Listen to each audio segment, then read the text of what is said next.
الحمد لله نحمده ونستعينه ونستغفره ونؤمن به ونتوكل عليه ونعوذ بالله من شرور أنفسنا ومن سيئات أعمالنا من يهده الله فلا مضل له ومن يضلله فلا هادي له ونشهد أن لا إله إلا الله وحده لا شريك له ونشهد أن سيدنا ومولانا محمدًا عبده ورسوله الذي أرسل بالحق بشيرا ونذيرا وداعيا إلى الله بإذنه وسراجا منيرا أما بعد فإن أصدق الحديث كتاب الله وخير الهدي هدي محمد صلى الله عليه وسلم وشر الأمور محدثاتها وكل محدثة بدعة وكل بدعة ضلالة وكل ضلالة في النار أعوذ بالله من الشيطان الرجيم بسم الله الرحمن الرحيم قل إن كان آباؤكم وأبناؤكم وإخوانكم وأزواجكم وعشيرتكم وأموال اقترفتموها وتجارة تخشون كسادها ومساكن ترضونها أحب إليكم من الله ورسوله وجهاد في سبيله فتربصوا حتى يأتي الله بأمره صدق الله العظيم رب اشرح لي صدري ويسر لي أمري واحلل عقدة من لساني يفقهوا قولي سبحانك لا علم لنا إلا ما علمتنا إنك أنت العليم الحكيم قابل احترام معزز بزرگوں، محترم نوجوان دوستوں اور بھائیوں، اللہ تبارک و تعالیٰ نے ہمیں نبی کریم صلی اللہ علیہ وسلم کی امت میں پیدا فرمایا ہے۔ اس پر ہم بجا طور پر فخر کرتے ہیں اور فخر کرنا چاہیے۔ نبی کریم صلی اللہ علیہ وسلم سے ہمیں محبت ہے اور بے انتہا محبت ہے۔ نبی کریم صلی اللہ علیہ وسلم سے محبت ایمان کا جز ہے، ایمان کا حصہ ہے۔ جس شخص کے دل میں نبی کریم صلی اللہ علیہ وسلم سے محبت نہ ہو، اس کا ایمان نہیں ہے، اور جس شخص کے دل میں نبی کریم صلی اللہ علیہ وسلم سے کامل محبت نہ ہو، اس کا ایمان مکمل نہیں۔ نبی کریم صلی اللہ علیہ وسلم نے یہ واضح طور سے فرمایا ہے کہ لا یؤمن احدکم حتی اکون احب الیہ من والدہ وولدہ والناس اجمعین۔ فرمایا کہ تم میں سے کوئی بھی شخص مومن نہیں ہو سکتا۔ لا یؤمن احدکم، تم میں سے کوئی شخص مومن نہیں ہو سکتا۔ کب تک؟ حتی اکون احب الیہ، اس وقت تک جب تک کہ اس کے پاس میری محبت نہ ہو، اس کے دل میں مجھ سے محبت نہ ہو۔ کتنی محبت؟ احب الیہ من والدہ، اس کے والدین سے زیادہ مجھ سے محبت نہ ہو، وولدہ، اور اپنی اولاد سے زیادہ مجھ سے محبت نہ ہو، والناس اجمعین، اور تمام انسانوں سے زیادہ مجھ سے محبت نہ ہو۔ تو تم میں سے کسی شخص کے دل میں اپنے اولاد سے زیادہ مجھ سے محبت نہ ہو تو وہ مومن نہیں، اپنے والدین سے زیادہ وہ مجھ سے محبت نہ کرے تو وہ مومن نہیں، تمام انسانوں سے زیادہ مجھ سے محبت نہ کرے تو وہ مومن نہیں ہے۔ نبی کریم صلی اللہ علیہ وسلم نے پوری وضاحت کے ساتھ فرمایا، اور دوسری احادیث میں اس کی وضاحت ہے کہ من مالہ، تمہارے پاس جو مال ہے اس مال سے زیادہ مجھ سے محبت نہ ہو تب بھی وہ مومن نہیں ہو سکتا۔ نبی کریم صلی اللہ علیہ وسلم نے عام انسانوں سے نہیں بلکہ امت کی عظیم جو شخصیات ہیں، ایسی شخصیات کے سامنے بھی وضاحت کے ساتھ فرمایا کہ تمہارا ایمان مکمل نہیں۔ حضرت عمر جیسی شخصیت، جن کے بارے میں آتا ہے کہ جس راستے سے وہ گزرتے تھے شیطان اس راستے سے ہٹ جاتا تھا، ایسی عظیم شخصیت جن کے بارے میں اللہ کے نبی صلی اللہ علیہ وسلم نے فرمایا کہ میرے بعد کوئی نبی ہوتا تو عمر ہوتا، ایسی شخصیت کے بارے میں آپ صلی اللہ علیہ وسلم نے فرمایا۔ انہوں نے یہ عرض کیا تھا کہ اللہ کے نبی صلی اللہ علیہ وسلم مجھے آپ سے محبت ہے لیکن اپنی ذات سے زیادہ محبت نہیں، یعنی پہلے میری ذات اس کے بعد آپ۔ نبی کریم صلی اللہ علیہ وسلم نے فرمایا کہ تمہارا ایمان مکمل نہیں ہے اے عمر، تمہارا ایمان مکمل نہیں۔ حضرت عمر رضی اللہ عنہ نے کچھ غور کے بعد فرمایا کہ اللہ کے رسول صلی اللہ علیہ وسلم ایسا نہیں ہے، حقیقت یہ ہے کہ آپ مجھے اپنی جان سے بھی زیادہ عزیز، آپ کے مقابلے میں میری جان کی کیا حیثیت ہے۔ اللہ کے نبی صلی اللہ علیہ وسلم نے فرمایا الآن یا عمر، اے عمر اب تمہارا ایمان مکمل ہوا۔ تو پوری وضاحت کے ساتھ اللہ کے نبی صلی اللہ علیہ وسلم نے فرمایا کہ کسی شخص کے نزدیک اگر کسی شخص کے دل میں حضور سے محبت ہو لیکن اس سے زیادہ اپنی جان سے محبت ہو، اس کا ایمان مکمل نہیں۔ مال و دولت سے، والدین سے، دنیا کی چیزوں سے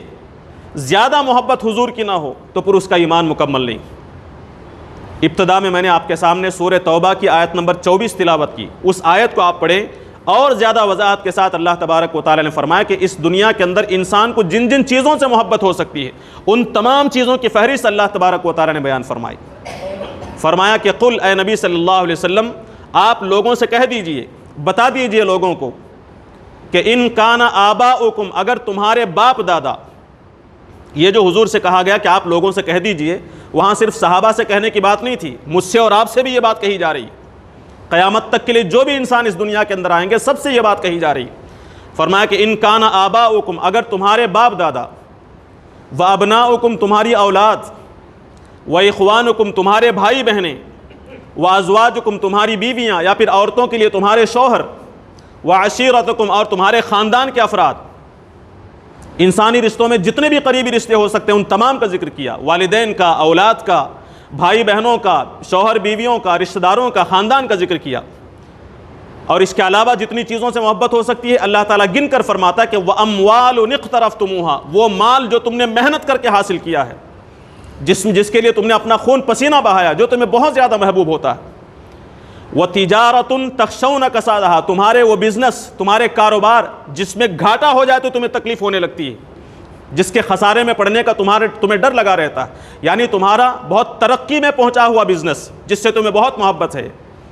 اور 8ویں چیز اللہ تبارک و تعالیٰ نے بیان فرمائی وَمَسَاكِنُ تَرْضَوْنَهَا، تمہارے وہ گھر،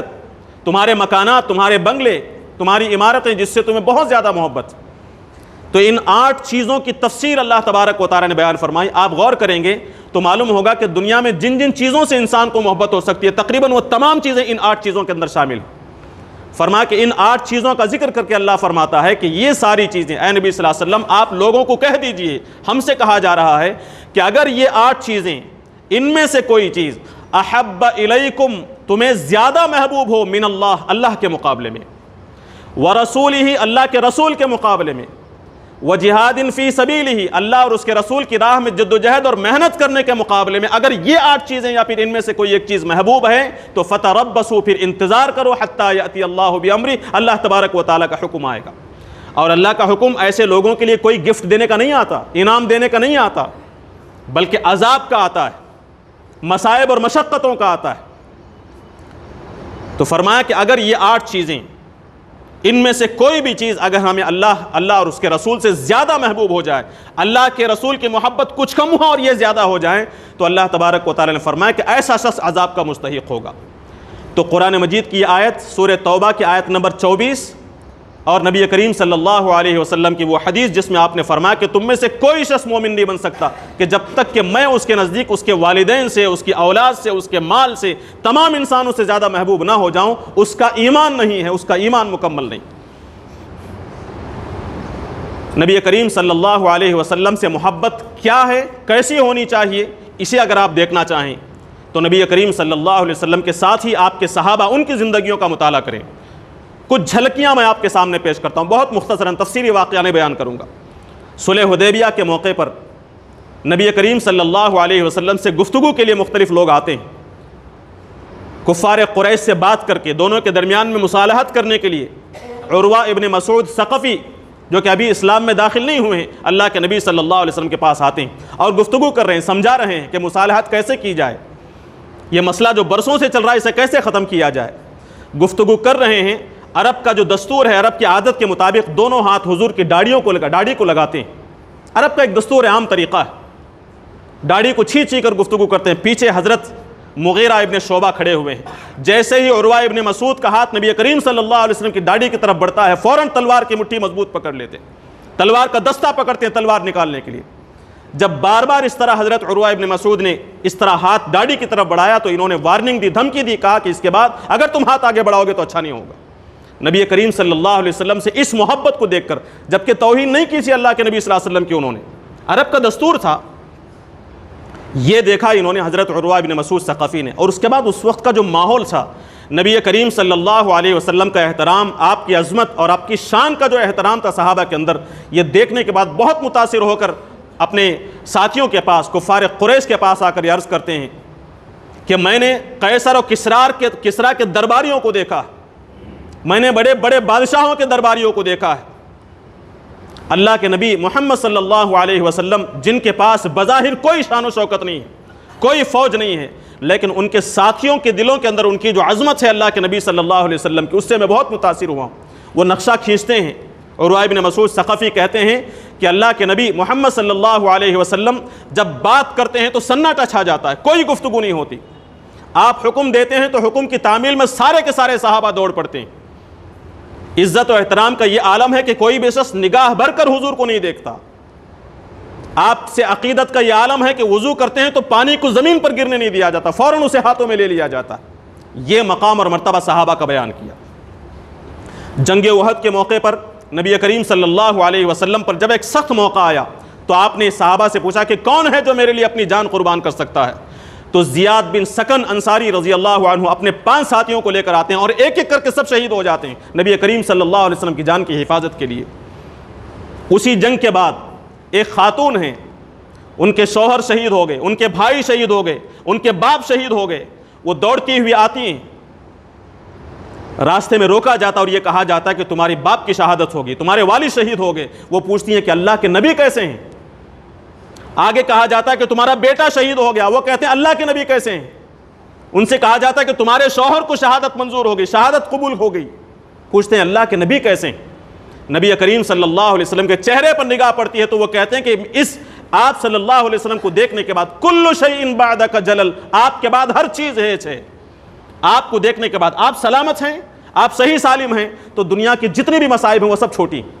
اللہ کے نبی صلی اللہ علیہ وسلم سے محبت کا یہ جذبہ کوئی معمولی نہیں ہے. ایک عورت کے لیے اس کے باپ کی شہادت, اس کے شوہر کی, اس کے بیٹے کی شہادت ہیچ نظر آئے اللہ کے نبی صلی اللہ علیہ وسلم کو صحیح سالم دیکھ کر. یہ صحابہ سے تعلق تھا, اللہ کے نبی سے تعلق تھا صحابہ کا, صحابیات کا. حضرت خبیب رضی اللہ عنہ, ان کا واقعہ آپ اٹھا کر دیکھیں. کفار مشرکین انہیں قتل کرنے کے لیے تیار ہیں, انہیں سولی پر کھڑا کر دیا گیا ہے, انہیں نیزے مارے جا رہے ہیں. آخری وقت ہے, جسم سے خون لہو لہان بہ رہا ہے, جسم پورا لہو لہان ہے. حضرت خبیب بن عدی رضی اللہ عنہ سے پوچھتے ہیں ذرا بتاؤ اگر تمہیں چھوڑ دیا جائے اور تمہاری جگہ پر اگر تمہارے نبی محمد ہو تو کیا ہوگا, کیا تم اس بات کو پسند کرو گے؟ تو حضرت خبیب بن عدی رضی اللہ عنہ نے اس حالت میں جبکہ پورے جسم سے خون بہ رہا ہے, وہ فرماتے ہیں کہ میں اپنے گھر میں اطمینان سے بیٹھا رہوں اور میرے نبی صلی اللہ علیہ وسلم کے پیر پر کانٹا بھی چبھے ہم یہ برداشت نہیں کریں گے. تم یہاں لا کر کھڑا کرنے کی, انہیں سولی پر چڑھانے کی بات کرتے ہو, حضور کے پیروں میں کانٹا بھی چبھے ہم اسے برداشت نہیں کریں گے. یہ جو واقعات ہیں یہ اصل میں ایک مومن کے ایمان کا حصہ ہے. ایسا نہیں کہ یہ جذبہ صرف صحابہ کے اندر تھا, آج کے مسلمانوں کے اندر نہیں. بلا مبالغہ کہا جا سکتا ہے کہ آج بھی مسلمانوں کے اندر وہ جذبہ ہے. اللہ کے نبی صلی اللہ علیہ وسلم کی خاطر, آپ کی شان کی خاطر ہر شخص اس بات کا دعویٰ کرتا ہے کہ میں اپنی جان کو قربان کرنے کے لیے تیار ہوں. کیا ہم میں سے کوئی شخص ایسا ہے جس کے دل میں یہ بات موجود نہ ہو کہ حضور کی شان کے لیے میں اپنی جان قربان کر سکتا ہوں؟ یہ محبت اللہ کے نبی صلی اللہ علیہ وسلم کی یہ بہت بڑی نعمت ہے اللہ تبارک و تعالیٰ کی جو اللہ نے ہمیں دی. اللہ کے نبی کی اس محبت کو باقی رکھنے کی ضرورت ہے. اس چیز کو ذہن میں رکھنے کے بعد آئیے, آج کا جو دور ہے یہ توہین رسالت کا دور ہے. مسلمانوں کو مختلف حیثیتوں سے ذلیل و رسوا کرنے کی, مسلمانوں کو تکلیف پہنچانے کی, مسلمانوں کی جو نبی ہیں ان کی شان کو گھٹانے کی, اسلامی تعلیمات کو مسخ کرنے کی کوششیں ہو رہی ہیں. اہل باطل نے دیکھا کہ مسلمانوں کا نبی کریم صلی اللہ علیہ وسلم سے بہت والہانہ تعلق ہے, جذباتی تعلق ہے. مسلمان نبی کریم صلی اللہ علیہ وسلم کے معاملے میں بہت حساس ہے, بہت سینسیٹیو ہے. وہ یہ چاہتے ہیں, ہر دور کے اندر ایسا ہوتا رہا, باطل نے اللہ کے نبی صلی اللہ علیہ وسلم کی توہین کی, آپ کی شان میں گستاخیاں کی. جیسا کہ میں نے کہا یہ دور اصل میں شان رسالت میں گستاخی کا دور ہے. انکار خدا کا وہ معاملہ نہیں ہے جو آج جو اللہ کے رسول کی توہین کا معاملہ ہوتا ہے۔ کیوں؟ اس لیے کہ انکار خدا کرنے سے انہیں کوئی خاص کر مسلمانوں کو کوئی خاص فائدہ ہونے والا نہیں، خاص نقصان پہنچنے والا نہیں، لیکن وہ اچھی طرح جانتے ہیں کہ اگر رسول کی توہین کی جائے تو مسلمانوں کو ورغلایا جا سکتا ہے، مسلمانوں کو بھڑکایا جا سکتا ہے، اور بہت سارے اپنے فائدے حاصل کیے جا سکتے ہیں۔ اس لیے ہر دور میں اہل باطل نے یہ کیا کہ انبیاء علیہ الصلوۃ والسلام کی، خاص کر نبی کریم صلی اللہ علیہ وسلم کی توہین کی، آپ کے شان میں گستاخیاں کی، نازیبہ الفاظ کہیں، آپ کے کارٹون بنائے گئے، آپ کے خاکے بنائے گئے، ازواج مطہرات امہات المؤمنین کی شان میں توہین کی گئی۔ اس کے ذریعے سے انہوں نے دو فائدے حاصل کیے۔ ایک یہ کہ اگر ہم اس طرح نبی کریم صلی اللہ علیہ وسلم کی توہین کریں گے تو مسلمان ریاکشن کا جذبہ، رد عمل کا جذبہ ان کے اندر ابھرے گا، مسلمانوں کی طرف سے ریاکشن ہوگا، مسلمان سڑکوں پر آئیں گے، مظاہرے کریں گے، اور اسی کا فائدہ اٹھا کر مسلمانوں کو قتل کیا جا سکتا ہے، انہیں جیلوں میں ٹھونسا جا سکتا ہے، مسلمانوں کو جذباتی کہا جا سکتا ہے، مسلمانوں پر ٹیررسٹ اور دہشت گرد ہونے کا الزام لگایا جا سکتا ہے۔ لیکن اگر مسلمان رد عمل کا شکار نہ ہوں، ریاکشن نہ کریں مسلمان، تو ایسی صورت میں نبی کریم صلی اللہ علیہ وسلم کی ذات کو مسخ کرنے کا، اسلامی تعلیمات کو ذلیل کرنے کا، نیچا اور ناکارہ بنانے کا موقع ہاتھ میں آ جائے۔ تو ان دونوں فائدوں کو اٹھانے کے لیے ہر دور میں اہل باطل نے نبی کریم صلی اللہ علیہ وسلم کی شان میں گستاخی کرنے کی کوشش کی اور مسلمانوں کو بھڑکانے کی کوشش کی۔ ہر دور میں یہ ہوتا رہا،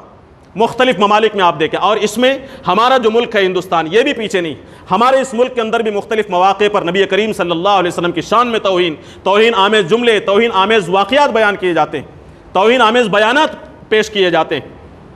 آپ کو یاد ہوگا 2010 میں جو ہمارے اس ہاسن کے اندر جو فساد مچا، مارچ کے 2010 میں، وہ حضرت عائشہ رضی اللہ عنہا کی شان میں توہین کرنے کی وجہ سے، جو اخبار یہاں اور شموگا میں نکلتا تھا، اس کے سپلیمنٹری میں حضرت عائشہ رضی اللہ عنہا کے شان میں گستاخی کی گئی تھی، اور اس طرح مسلمانوں کو ورغلایا اور بھڑکایا گیا تھا، جس کے نتیجے میں فسادات بھڑک اٹھے تھے۔ اب قریب میں بھی آپ جانتے ہیں حضرت عائشہ رضی اللہ عنہا کے خلاف، نبی کریم صلی اللہ علیہ وسلم کی ذات اقدس کے خلاف حکومت سے تعلق رکھنے والے دو افراد نے نازیبہ الفاظ کہے ٹی وی ڈیبیٹ کے دوران، اس پر تبصرے کے دوران۔ اس کا زبردست رد عمل ہوا خود اس ہندوستان کے اندر، اور خصوصیت کے ساتھ عالم عرب میں جب اس کے خلاف آواز اٹھائی گئی تو ہماری اس ہندوستان کی جو حکومت ہے وہ ایک طرح سے گھٹنے ٹیکنے پر مجبور ہوئی، اور انہوں نے ان دونوں افراد کو، نوپور شرما کو سسپینڈ کیا، اور نوین کمار جو جندال ہے اسے بھی پارٹی سے خارج کیا۔ یہ اصل میں جب اس کا رد عمل ہوا عالم اسلام کی طرف سے، عالم عرب کی طرف سے، گویا کہ ایک طرح سے شکست کو تسلیم کیا گیا، اور اس کے نتیجے کے طور پر ان دونوں کو پارٹی سے الگ کیا گیا۔ لیکن سوال یہ پیدا ہوتا ہے کہ ہر دور میں اس طرح جو گستاخیاں کی جاتی ہیں، اس کا حل یہی ہے کہ کچھ دیر کے لیے، کچھ مہینوں کے لیے پارٹی سے نکال دیا جائے، اور ایک وقت آئے گا کہ بڑی خاموشی کے ساتھ انہیں دوبارہ پارٹی میں شامل کر دیا جائے گا، اور اس وقت تک معاملہ ٹھنڈا ہو چکا ہوگا۔ نبی کریم صلی اللہ علیہ وسلم کے شان میں توہین آمیز جملے کہہ کر سارے عالم کے مسلمانوں کے جذبات کو ٹھیس پہنچانے کا حل یہ ہے کہ انہیں صرف پارٹی سے معطل کر دیا جائے، سسپینڈ کر دیا جائے۔ ایسے موقع پر ہمارا کیا رویہ ہونا چاہیے، ہمارا کیا رد عمل ہونا چاہیے، اس پر غور و فکر کی ضرورت ہے۔ ایسے موقع پر ضرورت اس بات کی ہے کہ مسلمان، ظاہر سی بات ہے کہ پہلا واقعہ نہیں ہے، پہلا واقعہ نہیں ہے، مختلف مواقع پر بے شمار مرتبہ اس طرح کی حرکتیں اور اس طرح کی شرارتیں کی گئی ہیں۔ اس پر روک لگانے کے لیے مسلمانوں کو پوری سنجیدگی کے ساتھ اٹھ کر کھڑے ہونے کی ضرورت ہے۔ کیا کریں گے؟ کیا کوئی ایسا طریقہ اختیار کیا جائے کہ جس سے ان کے مقاصد کو فائدہ حاصل ہو؟ ان کا جو اصل خفیہ ایجنڈا ہے، اس ایجنڈے کی تکمیل کا موقع ہم فراہم کریں گے؟ نہیں۔ مسلمان جوش جذبے میں ضرور آئے گا، لیکن اپنے ہوش نہیں کھوئے گا،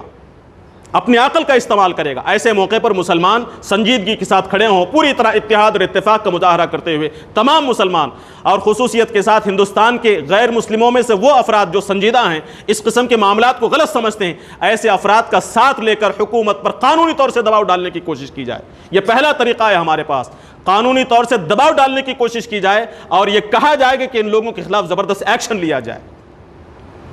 سب سے پہلا حل جو حکومت کو لینا ہے، سب سے پہلا کام جو حکومت کو کرنا ہے وہ یہ کہ ہماری نبی کی شان میں، ام المؤمنین کی شان میں گستاخی کر کے سارے عالم کے مسلمانوں کے دلوں کو جو ٹھیس پہنچائی گئی ہے، حکومت کی ذمہ داری یہ ہے کہ حکومت تمام عالم کے مسلمانوں سے معافی مانگے۔ معافی مانگنا چاہیے حکومت کو، اس بات پر دباؤ ڈالنے کی کوشش کی جائے۔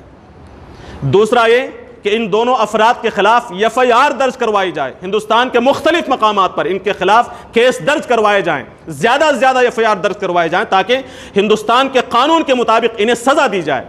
انہیں چھوٹ نہ ملے، اور آئندہ اس قسم کی گستاخی کرنے والوں کے لیے بھی کان کھڑے ہو جائیں۔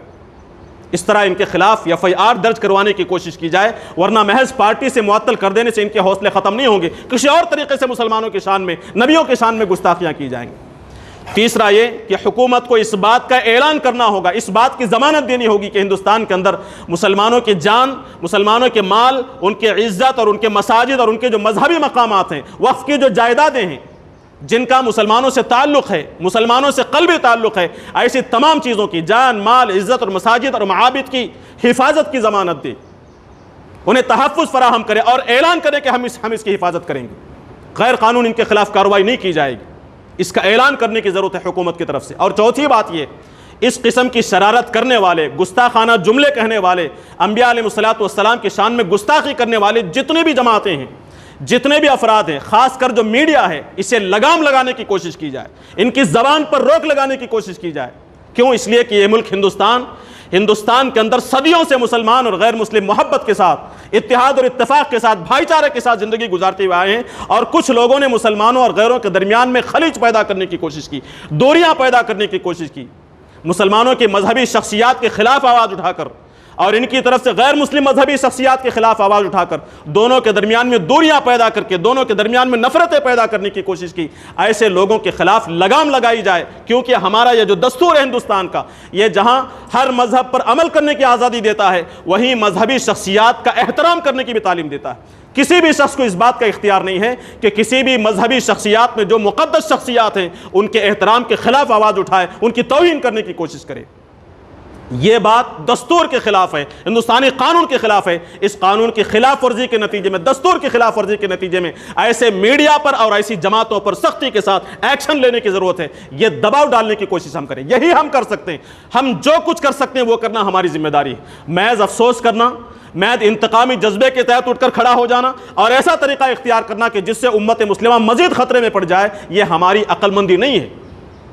جو کچھ ہم کر سکتے ہوں جائز طریقے سے، جو کچھ ہم کر سکتے ہوں قانونی طریقے سے، اس چیز کو کرنے کی کوشش کریں۔ یہ اہم چیز ہے جو آج کرنے کی ہے، اور اس سے زیادہ اہم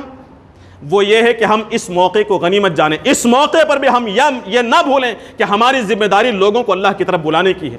ہماری ذمہ داری لوگوں کی غلط فہمیوں کو دور کرنے کی ہے۔ ہم داعی ہیں، ہماری جو حیثیت ہے وہ دعوت دینے کی ہے۔ داعی ہونے کی حیثیت سے اس موقع کو بھی ایک دعوت کے لیے استعمال کرنے کی ہم کوشش کریں۔ یہ ذہن میں رکھیں کہ یہ اللہ تبارک و تعالیٰ کا منصوبہ ہے۔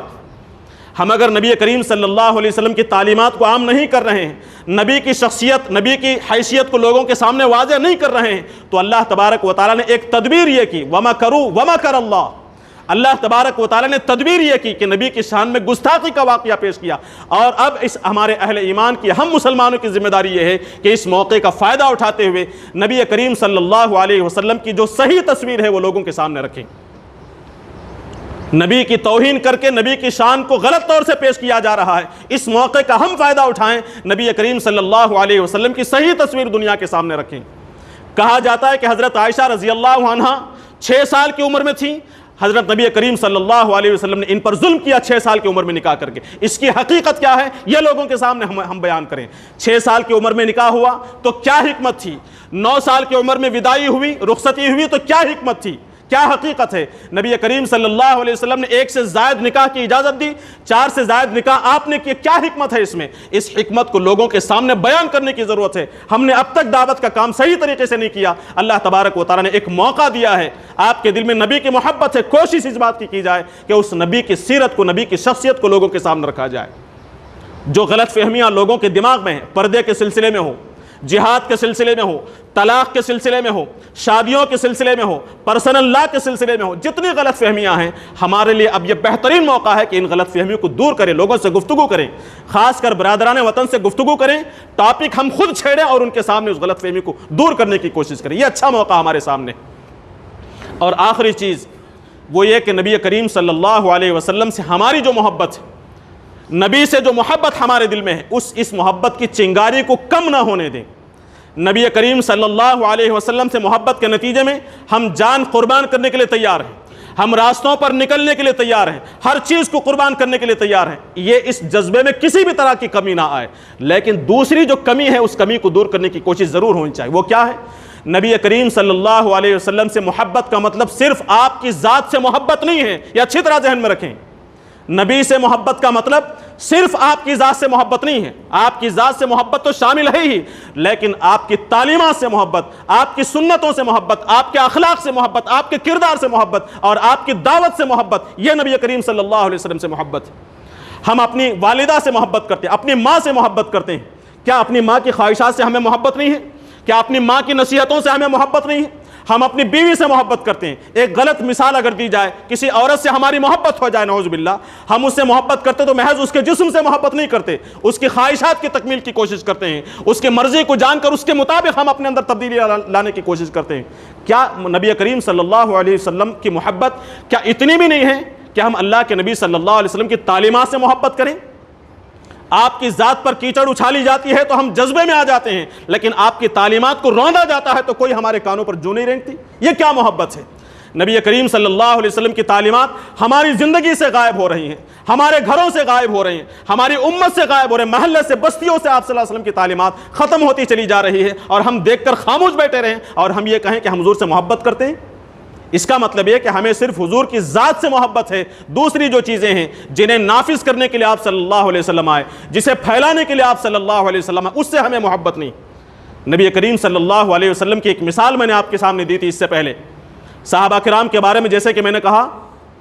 وضو کرتے آپ صلی اللہ علیہ وسلم وضو کرتے تو پانی زمین پر گرنے نہیں دیا کرتے تھے۔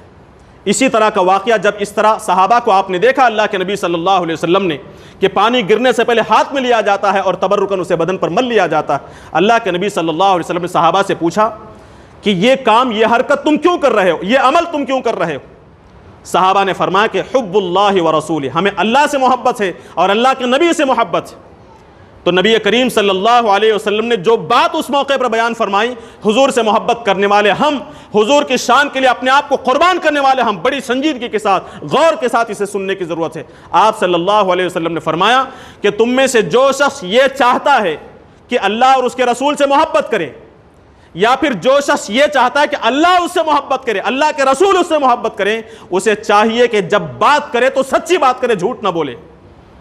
امانت اس کے پاس رکھی جائے تو امانت کا حق ادا کرے، خیانت نہ کرے،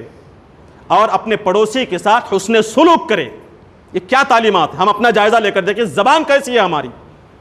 سچ اور جھوٹ کے معاملے میں ہم کہاں کھڑے ہوئے ہیں، پڑوسیوں کے ساتھ تعلقات اور دل آزاری کے معاملے میں، ان کے حسن سلوک کے معاملے میں ہماری کیا کیفیت ہے، امانت کو ان کے حقدار تک پہنچانے کے معاملے میں ہمارا کیا حال ہے۔ پھر بھی ہم کہتے ہیں کہ حضور سے محبت ہے۔ حضور نے فرمایا کہ جو شخص یہ چاہتا ہے کہ حضور سے محبت کرے یا پھر حضور اس سے محبت کرے تو اسے ان اخلاقی تعلیمات پر عمل کرنے کی ضرورت ہے۔ یاد رکھیں، حضور کی ذات سے محبت کے ساتھ ساتھ جب ان چیزوں سے محبت آئے گی، حضور کی تعلیمات اپنی زندگیوں میں ہم اپنائیں گے، اپنے گھروں میں اپنائیں گے، اپنی بستی میں، پوری امت کے اندر اپنائیں گے، اور حضور کی تعلیمات کو جو انتہائی